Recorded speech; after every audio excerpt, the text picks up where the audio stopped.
Доллар бағамы өсіп, ұлттық валютамыз әлсіреп жатыр. Елдегі айырбастау пункттерінде доллардың құны қарқынды түрде қымбаттауда.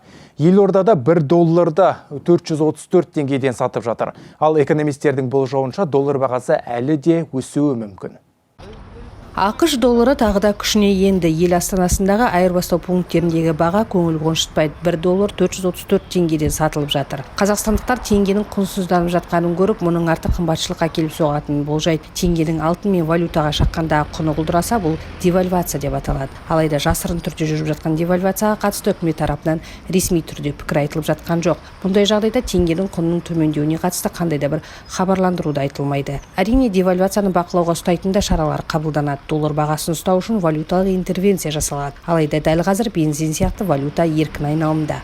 Яғни доллар бағасы бақыланып отырған жоқ.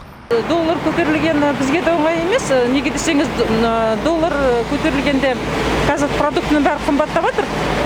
Сондықтан да оңай емес доллардың үлкейген, өскені. Қазір біз қарапайым халыққа доллардың қымбаттағаны жаман. Неге десеңіз, зарплатамызға қарағанда продукты өсе жатыр, зарплата қосылмайды. Егер доллары ары қарай да қымбаттай берсе, онда біраз енді қиындау болады енді халыққа.